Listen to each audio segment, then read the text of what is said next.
Hey there, Heather Boyd Wire here. Today I'm making dual color coiled bracelets using the Artistic Wire Coiling Gizmo and the Artistic Wire 22 gauge by the dozen multicolor wire.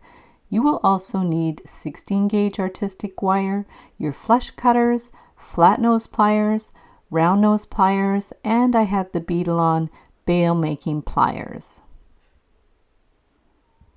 We will start with one little roll of the 22 gauge wire. This is in the by the dozen package from Artistic Wire. We're going to attach it to the rod of the Coiling Gizmo and wind it around.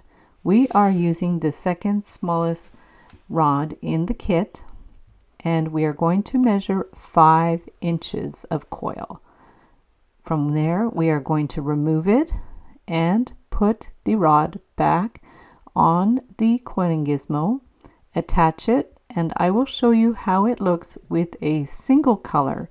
So we are going to hold it with our finger and guide it around the rod to make a coiled coil with a single color. So this is a plum color. It's very pretty, but I wanted to have it a little more interesting, so I'm going to put 2 coils on the rod, one beside the other, and hold them in place, hold them together, and rotate the handle and guide them around to make a 2-colored coil. It looks really funky, and you can use this in a multitude of projects. So just guide it around until you come to the end, and then we'll just pinch it in a little bit if you need to.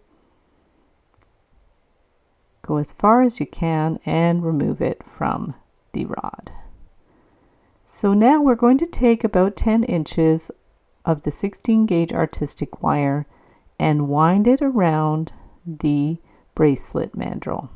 If you don't have this, you can use a large pill bottle, and we are going to feed on that coiled coil. Just going to bring it all the way around, and then we need to straighten the ends a little bit and wind them around the base wire. Then we'll clip them with the flush cutters and pinch in that little pokey end.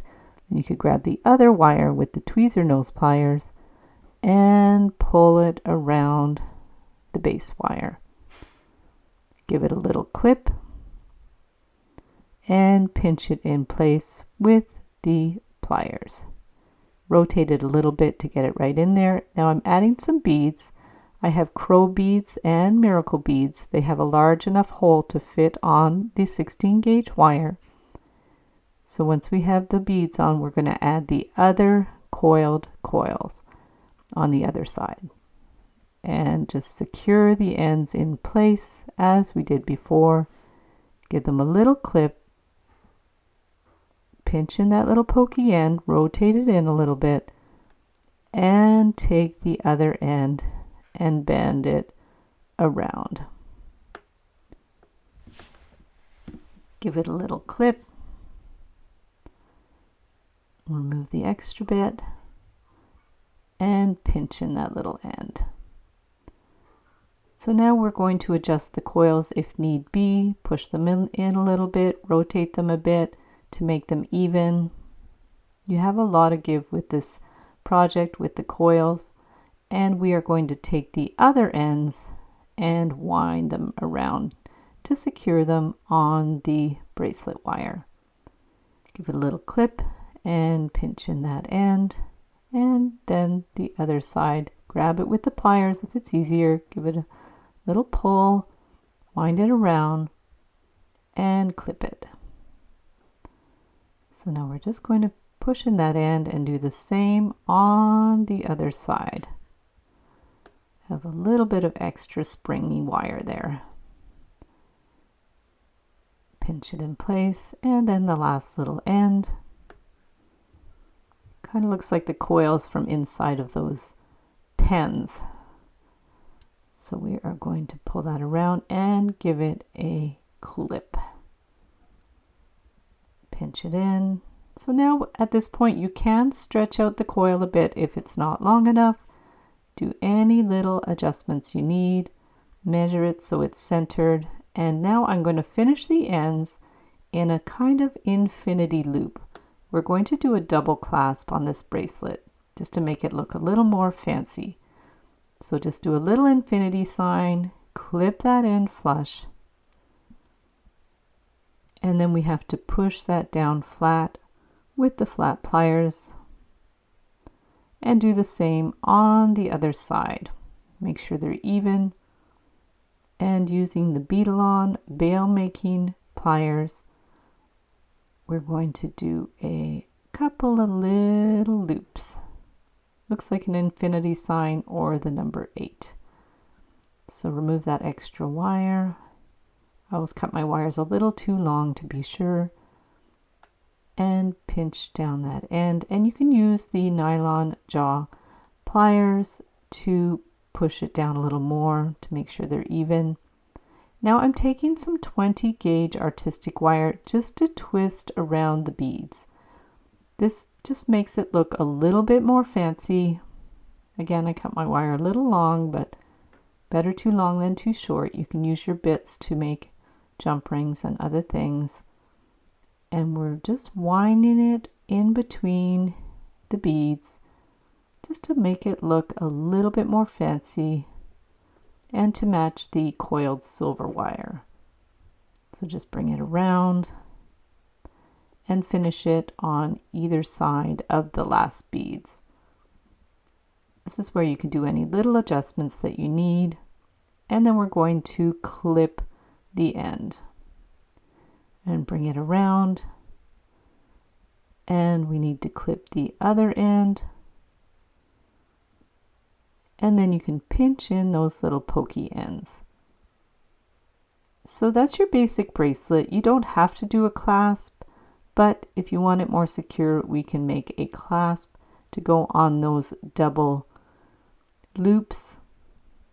I have other tutorials for different kinds of clasps too, including a toggle clasp, but we'll just do a basic clasp. So we're taking the bail making pliers and some 16 gauge wire, and we'll do a loop, and then using the smallest section of the bail making pliers, we will do 2 more little loops. So clip that one flush, and then we need to do another little loop. So right beside the first one, take the bail making pliers and bring the wire around. And then we need to clip that other end with the flush cutters. So give it a good little clip. And then using the flat pliers, just pinch it down. And you could press it a little bit more with the nylon jaw pliers to make it a little more firm and finished. So for the hook, we'll take some more 16 gauge artistic wire. I'm going to start by doing a teeny little loop and pinching it close just so the end is nicely finished, and then the bail making pliers will make the hook. So that's the basic hook shape. Bend it back a little bit, and now we're going to do our infinity sign using the smallest section of the bail making pliers. So bring the wire around and back. So there's our little figure 8 infinity sign. Do any little adjustments that you need.